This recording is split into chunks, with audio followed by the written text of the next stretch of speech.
Let's talk some sports, baby. Taken by Iguodala.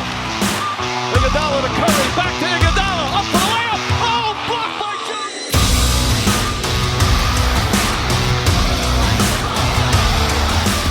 And remember, make tomorrow better than today, and make today better than yesterday. And you know what we gonna do. We gonna holler at you until next time, baby. All right, guys, let's go ahead and stay in the NBA playoffs with a check on the rest of the action. Boston Celtics took Game 1 over the Raptors Sunday. Game 2 is in progress as of the recording. The Raptors do lead the Celtics 59-54 in the third at last check. Denver and Utah wrap up their electric series with a Game 7 tonight at 8:30 as Jamal Murray and Donovan Mitchell conclude their epic battle. But there's yet another Game 7 between Oklahoma City and Houston on Wednesday, and we'll see if CP3 can lead the upset. The Lakers and Clippers are awaiting the winners of those series. So go ahead, Drink. Let's start with the storylines in the series. What is standing out to you the most in these couple matchups we were talking about? Well, what stands out to me the most is the fact that Russell Westbrook even came back. Listen. Off the bat. Listen, because as I watched those games, I watched the game last night, and what we want to do as a profession. And it's not good to, like, you know what I'm saying, just attack a player. I got that. But as I watched that game last night, I'm like, Houston was a lot better when Westbrook was on the sideline wearing the Lakers jersey. I mean, I'm just going to be honest with you. Like, James Harden had them rolling. And I thought OKC, they was going to go and bag up OKC and get them out of here. And then last night, I watched Westbrook in the last 3 possessions pretty much just waste the game away for whatever reason and don't even look towards James Harden. And I don't know why in the hell James Harden don't touch the ball in the last 3 possessions. And if you watch the game, Chris Webber said the same thing. So it ain't just some guy, you know what I'm saying, at the crib talking trash. No. The professionals are saying it too. Like, he's at the game saying, why is James Harden not touching the ball? That series should be over.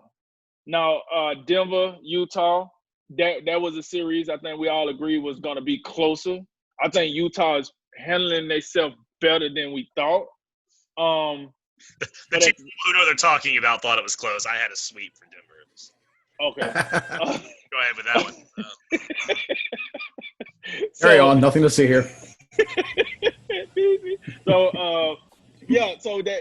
So Utah they're giving us a better performance than we thought. So we'll see how that roll out tonight. Denver, you hear the rumblings. You know what I'm saying? Hey, the coach got to motivate them. I guess it's working because they're playing a lot better. So it is what it is. But you know, with the games you mentioned, it got to be. I go back to the Houston and OKC, and not because before this series started, we said this would be the best series of the Western Conference. We did say the first round, the West Conference first round. We said this would be the best series. But after the first 2 games, I thought, okay, Houston, they found the recipe. They're going to get them out of here.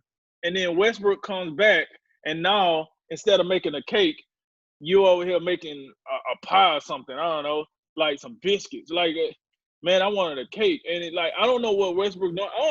It almost to me seems that he might be doing this on purpose. I don't know.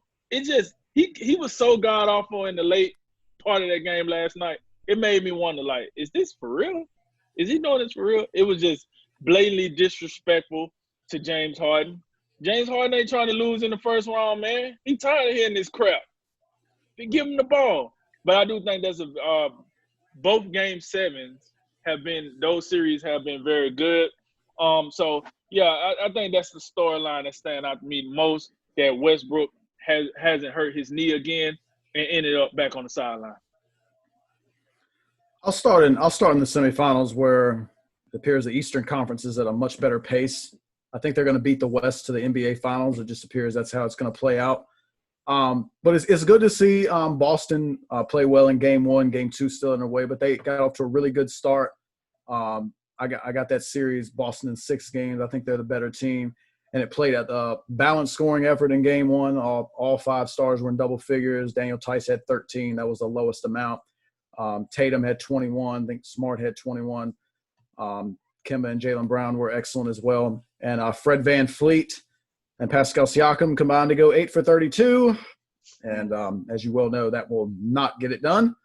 Kyle Lowry was a bit better than them, but he still wasn't anything spectacular. I believe him and Van Fleet combined for 3 for 18 from downtown. And I told, as I told Cody last week, I think that'll be the difference in this series. I think if Lowry and Van Fleet make threes, then they'll have a chance. If they don't make threes, then they'll have no chance. And that's what happened in Game 1. We'll see how that series plays out. I think it'll be a fantastic series. But in these first round series that are yet to conclude, Denver, Utah, that series I don't think has been what we expected, especially from Denver's perspective. I think we all expected a bit more from them.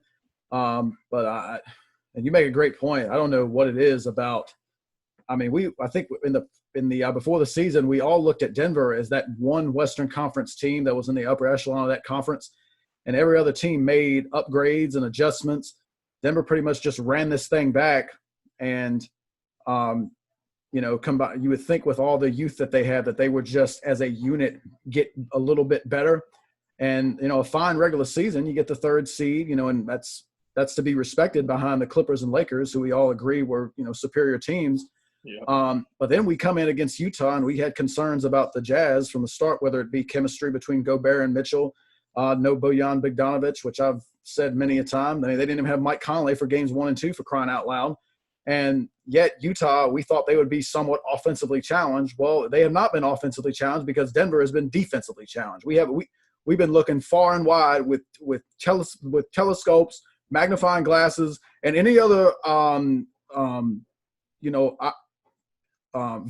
vision optics. That's exactly what I was looking for. Any other optical assistance to help us, and we literally cannot find it. I mean, Nikola Jokic, for all the great things he does offensively, they're just coming out there and they run pick and roll, and no matter how Jokic plays it, if he lays off and stays in the paint, it's a mid-range jump shot. If he comes up, you don't want to come up because he's just they're going right by him whenever they want to. And then if he does happen to be in good position, we'll just lob it up to Gobert, and we'll just pretend that Gobert is an effective offensive player with an array of post moves when we know that's flat out not the case. I mean, this is a guy who looks like the second coming of DeAndre Jordan, for crying out loud. But listen, good for Denver, though, for getting their act together a little bit in the last 2 games. We got us a Game 7. And these 2 young guys, and Donovan Mitchell and Jamal Murray, I mean, you talk about in this series, the performances that they are bestowing upon us. I mean, we got Jamal Murray in the last 3 games. He's went for 50, 42, and 50 again.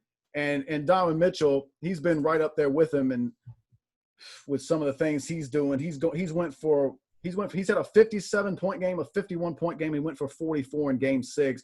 I would tell you though, I think Denver has made it. I mean, it's not like they've came out there and just brought with the great defensive intensity and all those type of things. I mean, they do have some okay defenders. I think Torrey Craig's got a good defensive reputation, but they just have not been able to do anything with him. And give credit to Mike Conley coming back in Game 3. He's been very good for them. And Jordan Clarkson, he's been a great asset for them off the bench, picking up some of the slack that was needed with Bogdanovic being hurt. But to shift into Houston and Oklahoma City for a brief moment, Houston cannot lose. They cannot lose this series.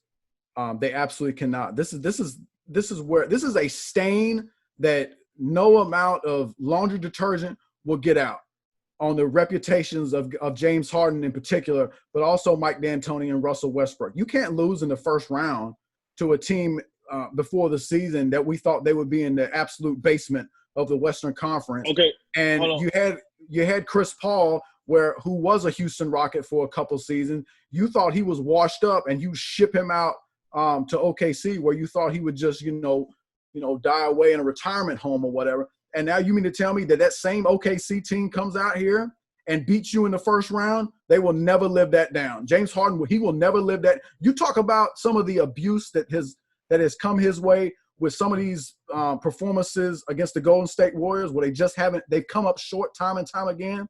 Nobody's going to excuse losing to the Oklahoma City Thunder in the first round, even though we've seen that they're a really good team, and that 3-guard lineup is something to be respected. You cannot lose this series. And Mike D'Antoni, by the way, he's getting fired if he loses Game 7.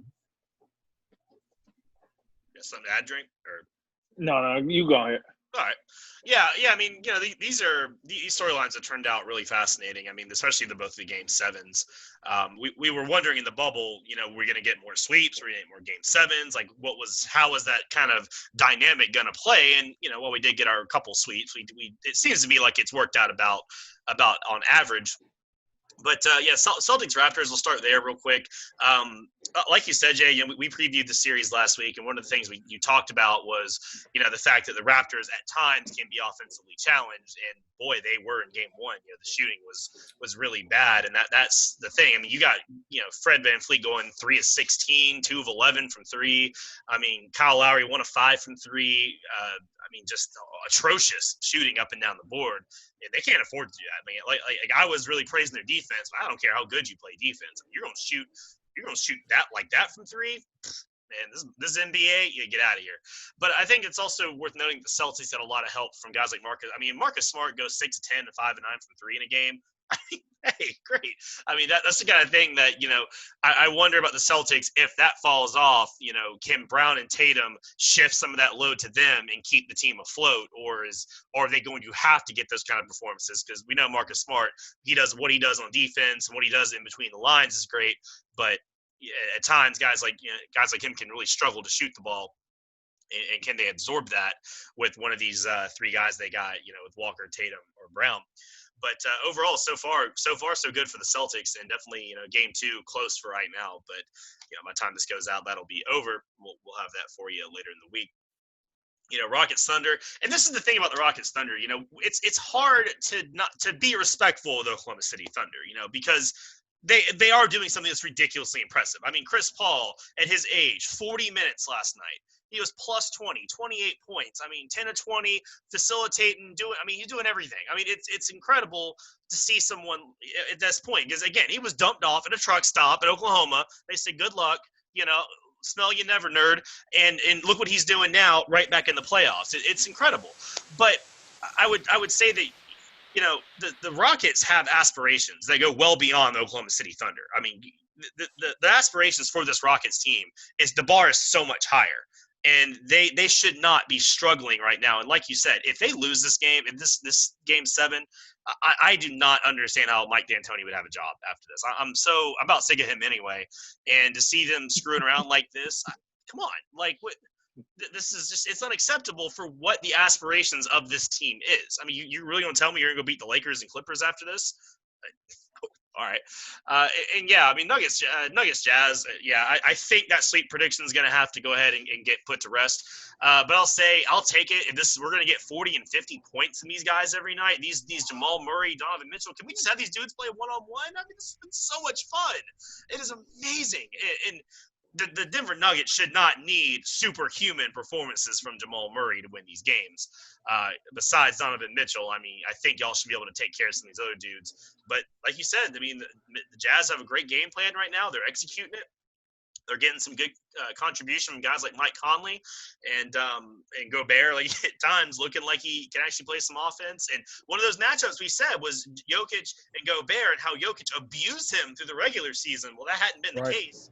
And I think the other problem for Denver, besides the lack of defense anywhere to be found, Michael Porter Jr. hasn't had a great series. Just last night, 28 minutes, 2 points. He had some rebounds, but that's one of those little weapons we thought they'd have that he hasn't really been there. So winner take all Game 7. Sign me up, and also for the Game 7, the Rockets and OKC next week or on the day after.